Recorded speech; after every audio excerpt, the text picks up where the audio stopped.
Salut à tous, c'est Jean-Mi, nous sommes mercredi, vous le savez, tous les mercredis et rediffusion le dimanche matin, c'est l'interview de Jean-Mi, saison 2, qui a déjà repris voilà quelques semaines, puisque octobre se profile.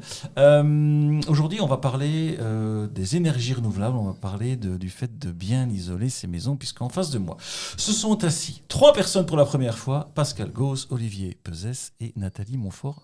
Madame, messieurs, bien le bonjour. Bonjour. Bonjour Jean-Mi. Alors, quel bon vent vous amène, j'ai envie de dire, pour commencer cette interview. On va parler énergie renouvelable, c'est ça. On va parler isolation, mais la présentation des invités constitue en général l'intégralité du bloc 1. Donc, on commence peut-être par vous, Nathalie. On va être un peu galant, n'est-ce pas? Merci. Chez cette radio, on est toujours galant. Donc, Nathalie, vous êtes assise en face de moi. Qu'est-ce que vous faites dans la SBL Vent du Sud? Oui, dans la coopérative Vent du Sud. Coopérative, donc ça fait juste un mois que je suis engagée à Vent du Sud. Bienvenue. Merci. Et donc moi, je suis ingénieure en énergie de manière générale. Et donc je m'occupe du projet Réno Sud, c'est-à-dire de conseil énergie aux particuliers qui veulent rénover énergétiquement leur habitation. Vous êtes ingénieur en énergie renouvelable? Oui, alors à la base, je suis ingénieure en électromécanique. Oui. Et puis j'ai reçu une formation en performance énergétique des bâtiments. C'est nouveau? Alors, j'avais pas prévu cette question, mais ça m'interpelle. En C'est énergie nouveau. renouvelable, le fait de pouvoir faire des spécialisations dans Non, dans ça ce fait domaine? bien 15 ans à Ok. l'ULG Arlon. On va dire que c'est nouveau. On peut Oh, dire. c'était hier. Olivier Pezès, bonjour. Bonjour. Donc, allez-y, c'est à votre tour. The floor is yours. Voilà, moi je suis président de la coopérative Vent du Sud, je suis un des membres fondateurs. Donc Vent du Sud, c'est une coopérative qui a été créée il y a une douzaine d'années par des citoyens d'Arlon. On parlait d'énergie renouvelable, on parlait d'éoliennes à Arlon, on commençait à en parler et des citoyens se sont mis ensemble en se disant il faut qu'on fasse quelque chose. Les citoyens doivent participer à ce débat, ils doivent le faire avancer dans la bonne direction. Donc, initiative citoyenne à la base. Tout à fait. Aujourd'hui, on est plus de 1000 citoyens dans la coopérative. Et c'était une des premières? Vous étiez dans les précurseurs pour conscientiser, on va dire, ou prendre ce sujet à bras-le-corps? Le mouvement a commencé vers les années 2010. Donc en 2012, on n'était pas tout à fait les premiers, mais on s'est inspiré notamment de l'UCEOL à Abbé, qui avait été créé juste une année avant. Ok, parfait, magnifique. Et puis, last but not least, Pascal Gauss est là aussi, que je connais bien. Donc je vais te tutoyer, Paki. Oui, merci. Donc, de rien, Merci, on Jean-Mi. va pas se cacher. Voilà. Donc, tu as aussi un rôle à jouer dans Oui, bon, la coopérative. je suis coopérateur, donc je n'ai pas de titre spécial. Et disons que j'étais très intéressé par une nouvelle démarche de Vent du Sud. Plutôt que de produire de l'énergie, on s'est lancé dans l'économie d'énergie. Et donc on a été approché par une autre coopérative qui fait le même boulot que ce qu'on va faire maintenant avec notre démarche Réno Sud Énergie. Et voilà, donc on a été aidé par cette coopérative qui s'appelle Corénov, et pour avoir tous les éléments pour pouvoir se lancer assez rapidement. Et moi j'ai dit à Olivier, écoute, moi je suis chaud boulette pour aider à la réalisation des diagnostics énergétiques et financiers. On verra plus tard si je suis aux boulettes, je vais faire un petit c'est un belgicisme. Olivier et Nathalie, il y a beaucoup de... Peut-être moins pour vous, Nathalie, comme vous avez dit, encore une fois, bienvenue, mais vous êtes relativement jeune, on va dire, dans la coopérative. Il y a beaucoup de Pascal Gauss qui gravitent avec vous dans la coopérative. Des Pascal Gauss, il n'y en a qu'un. Des coopérateurs. Il est Oui, unique. Au niveau du profil général... Tout à fait, mais il y a beaucoup de citoyens. D'ailleurs, je pense que c'est lui qui a vraiment pris la balle au bond. Le jour où, en assemblée générale de tous les coopérateurs, on a dit, voilà, pendant quelques années, on a essayé de produire de l'énergie renouvelable avec une éolienne qu'on a construite, avec des centrales hydroélectriques, etc. Maintenant, ce serait bien d'essayer d'économiser l'énergie. C'est celle qui est la plus... la meilleure pour la planète, celle qu'on ne consomme pas. Et là, Pascal a vraiment pris la balle au bond en disant « Ah oui, mais les économies d'énergie, isoler sa maison, ça c'est fondamental. » Et c'est lui qui a vraiment été le moteur. Je pense même qu'on peut dire qu'il a tiré un peu le conseil d'administration. Et c'est très bien. On est très content C'est de parfait. s'être laissé entraîner. Alors, on a évoqué qui vous êtes, ce que vous faites dans la coopérative. Et puis maintenant, je pense qu'il faut que nous expliquions à tous nos auditeurs qui sont tout oui, pourquoi vous êtes là, dans quel contexte vous êtes là. Et j'ai vu que l'initiative de base, donc il y a 12 ans, vous me disiez, Pascal, vient du GAL Arlerland Kesako. Expliquons tout ça aux auditeurs. Alors, GAL Le Arlerland, contexte général. il y a déjà 2 mots. Il y a GAL, ça veut dire groupe d'action locale, et il y a Arlerland. Arlerland, ça veut dire le pays d'Arlon, en luxembourgeois, qui est un dialecte du pays d'Arlon. Donc le GAL Arlerland propose toute une série de démarches. Il est soutenu par les communes d'Attert, de Arlon et de Messancy.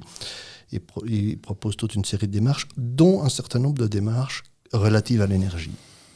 Et quand le GAL s'est constitué il y a 2-3 ans, nous étions en contact avec ces communes et ils ont dit à Vent du Sud, qu'est-ce que vous pourriez proposer en termes de démarches pour essayer de réduire l'empreinte énergétique de notre territoire, pour essayer d'être plus résilient d'un point de vue... Oui, de profiter de vos 12 années d'expérience, quelque part. Exactement, exactement. Et c'est venu vraiment au moment où, en interne, on se posait la question, comment pourrait-on aider nos coopérateurs, mais d'une façon générale, toute la population, à réduire son empreinte énergétique.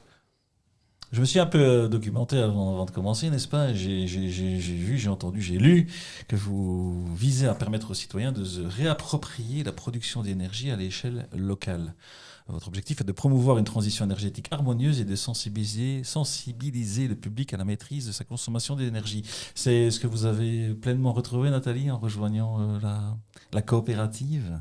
Oui, tout à fait. Pour moi, dans mon travail, c'est d'abord la sobriété avant les énergies renouvelables. Et là, Vent du Sud, depuis 2 ans maintenant, met vraiment l'accent sur la sobriété, comme Olivier l'a expliqué tout à l'heure. Et donc, ça rejoint vraiment mes valeurs. Et accompagner les particuliers, c'est vraiment important à ce niveau-là. Alors, au niveau du fonctionnement, donc là, j'ai 3 invités en face de moi. Vous avez parlé vous avez dit conseil d'administration, si je ne me trompe pas ? Tout à fait. Il y a un conseil d'administration, donc il y a une structure qui est là. Vous avez des interactions avec les différents bourgmestres des 3 communes que vous avez évoquées. Comment ça se passe concrètement ? Tout à fait. On est en contact soit avec le bourgmestre, soit avec l'échevin chargé de l'énergie. Ça dépend d'une commune à l'autre. Des fois, c'est le bourgmestre qui fait les deux. Et donc, il a fallu proposer dans le cadre... Donc, le groupe d'action locale, c'est un système européen, disons, de subventions pour aider de développement de projets dans des zones rurales. Et donc, quand Arlon, avec Attert et Messancy, ont décidé de participer à ce genre de projet, on les a accompagnés pour la partie énergie, puisqu'on était là, on représentait des citoyens de la région et on avait cette expérience dans l'énergie. Et vous vous adressez à qui ? Vous vous adressez aux particuliers ? Vous vous adressez justement peut-être aux communes qui doivent, je n'en sais rien, un ancien bâtiment va être réhabilité parce qu'il change d'affectation. Est-ce que aussi vous allez... il n'y a que des privés ou c'est aussi du public auquel vous vous adressez ? Alors, nous, on s'adresse aux privés, on s'adresse aux gens pour leur logement. S'il s'agit du public, les communes, en général, elles ont des moyens, elles peuvent faire appel à des bureaux d'études, elles ont des techniciens, donc elles sont mieux armées pour ça. C'est une initiative citoyenne pour les citoyens. Tout à fait, tout à fait. Et je pense que c'est eux qui en ont le plus besoin aujourd'hui. Le bâti logement en Wallonie est d'une qualité énergétique très, très médiocre en moyenne. Et il faut vraiment l'améliorer. C'est pourquoi ? C'est parce que l'Ardennais, est-ce qu'il a vraiment une brique dans le ventre ou est-ce qu'il préfère plutôt garder ses deniers sur le compte en banque ? Non, d'abord parce que le bâti n'est pas toujours le plus nouveau. Il y a beaucoup de logements qui datent largement d'avant les années de crise énergétique, d'une part. Et puis, ça évolue très très fort. Dans les années 80, on était attentif à isoler, mais l'isolation qu'on faisait dans les années 80 n'a rien à voir avec celle qu'on fait aujourd'hui. Beaucoup de bâtiments, même de maisons unifamiliales qui ont été construites au début des années 90, par exemple, on a déjà fait des diagnostics dans ces bâtiments et même après 20 ou 30 ans, il y a encore des choses à améliorer. Parce que, il y a 30 ans, ok, je consommais 2000 litres de fuel, c'était bien. Puisqu'avant, c'était 5000 litres de fuel qu'on consommait dans une maison. Maintenant, on essaye de faire des maisons qui consomment presque plus rien et qui, tôt ou tard, ne pourront plus utiliser le fuel comme moyen de chauffage. Pourquoi avoir eu l'idée de créer cette plateforme? Elle est là pour les gens, mais ça facilite en quoi? Ça facilite, ça permet d'accélérer et que les particuliers passent le cap de mettre en route leur rénovation énergétique, parce qu'on est souvent perdu par rapport à des entreprises qui ne sont pas toujours neutres, et il y a parfois des mauvaises expériences, il y en a aussi des très bonnes, mais par rapport au système de primes qui change régulièrement, et on l'a vu en début de cette année, par rapport au système de financement, par rapport à la législation, etc. Et donc, il y a beaucoup d'acteurs différents et la plateforme permet de rassembler tout ça et d'avoir un conseil vraiment du début à la fin de la rénovation. Oui, donc c'est pas que on vient chez des particuliers, puis on regarde le bâti, puis on se dit il faudrait faire comme ça. Non, il y a tout un accompagnement global, comme vous l'avez dit, au niveau des prix. Moi, j'en sais rien, je sais même pas où je dois regarder. Et même en cas de problème avec une entreprise, on peut aussi après faire appel à la plateforme qui va aussi débloquer des situations vraiment jusqu'au bout du chantier. Donc ceux qui nous écoutent là aujourd'hui, qui se disent hey, j'ai bien fait d'écouter Inside Radio aujourd'hui parce que je savais pas que ça existait. Comment ils font? Vous avez une page Facebook, un site internet, des numéros de téléphone,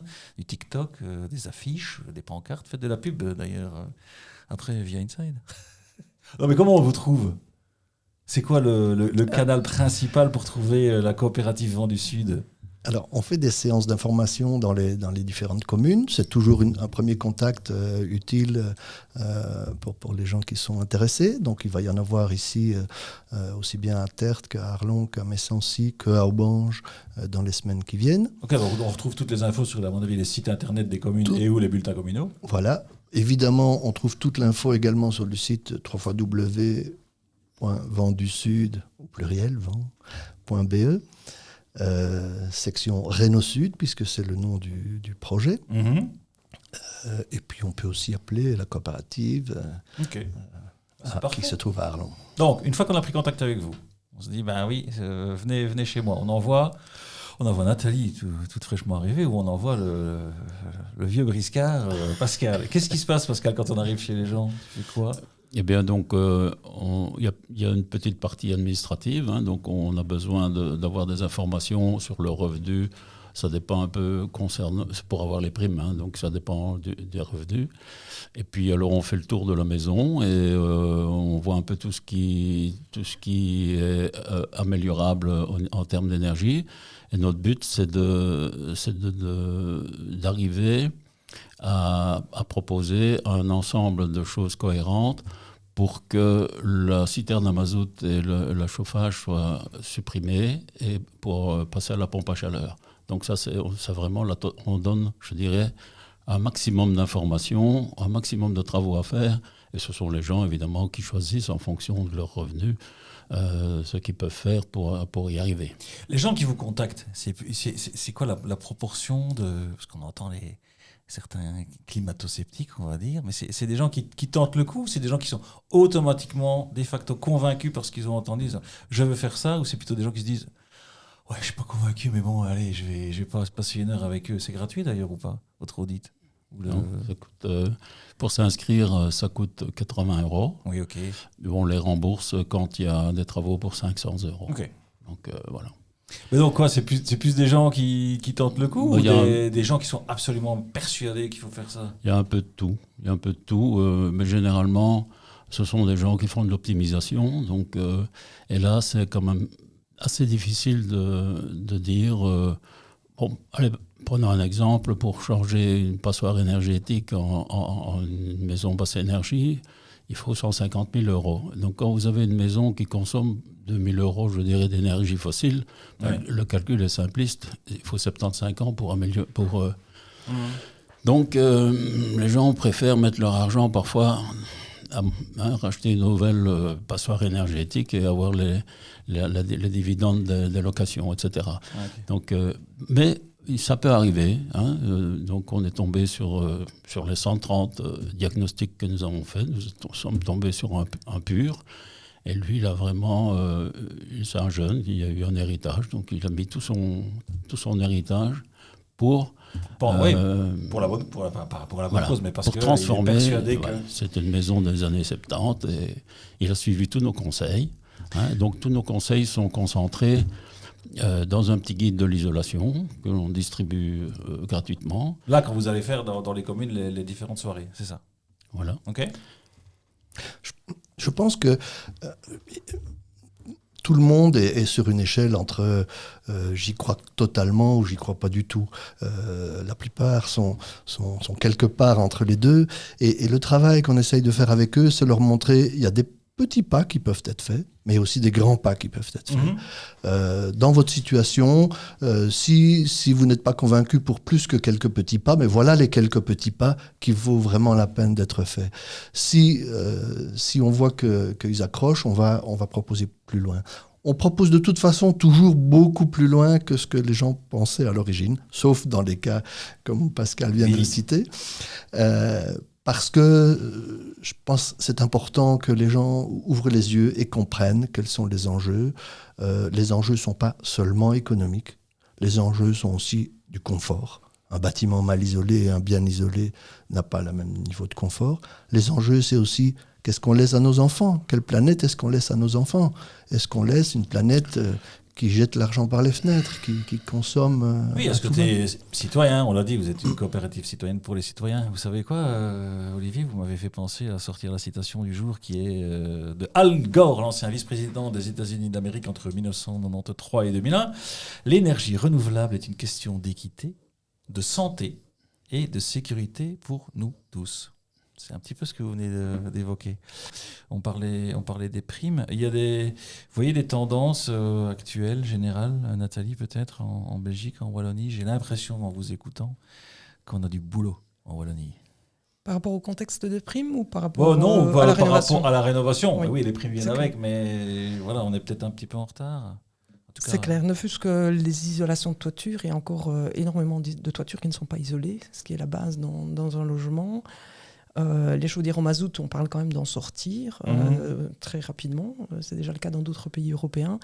Donc oui, il y a du boulot pour y arriver et pour accompagner les gens qui sont souvent perdus par rapport à tout ça. Vous pensez qu'il y a assez d'aide, il y a assez d'incitants de la part des communes, de la région wallonne, je n'en sais rien. Est-ce qu'on fait assez? Alors, certaines communes donnent des primes à l'isolation, notamment Arlon. Maintenant, au niveau de la région wallonne, il y a eu un gros coup, on va dire, dans le secteur... en février, donc ça a été moins 60% pour toutes les primes. Mais ça, c'est une période provisoire jusqu'à octobre 2026 où il y a un nouveau régime de primes qui va arriver et on n'en connaît pas encore exactement le contenu. Okay. Mais c'est clair que c'est plus compliqué qu'il y a un an au niveau des primes wallonnes. Donc la qualité de votre savoir-faire est d'autant plus importante. Oui, de l'accompagnement pertinent pour agir là où c'est le plus efficace. La citation, elle est venue, n'est-ce pas? Je le rappelle, l'énergie renouvelable est une question d'équité, de santé et de sécurité pour nous tous. Et c'est vrai que bien isoler sa maison, c'est aussi cela. Et puis il y a le belgicisme. Alors, je vous avais dit avant que j'essayais toujours de trouver un belgicisme qui a un trait avec le sujet du jour. Honnêtement, j'étais un peu en PLS, comme disent mes gamins. Je n'ai pas forcément trouvé. Mais je me suis dit que quand vous allez dans les communes et que vous allez chez les gens, vous devez prendre votre petite farde avec vous. Exactement. Ah, vous avez une farde. Dans notre plumier. Ah oui. Alors, je ne sais pas si le plumier c'en est un, mais en tout cas, la farde, c'est un belgicisme, mes chers auditeurs. C'est une couverture de carton ou de plastique dans laquelle on insère des documents. Ou alors un classeur à anneaux de faible épaisseur. Ou une farde de cigarette, mais ça, c'est pas bien. Est-ce que vous avez l'équivalent en français de référence? En français, on ne dit pas une farde. Dans la Rousse, il n'y a pas la farde. Un classeur. Une chemise. Une chemise. Bravo messieurs, la chemise, le classeur, et il y a encore Nathalie, concernant les cigarettes. J'étais restée sur la farde. Une cartouche. Une cartouche. La cartouche ou le bloc, voilà, ça c'est fait pour le belgicisme.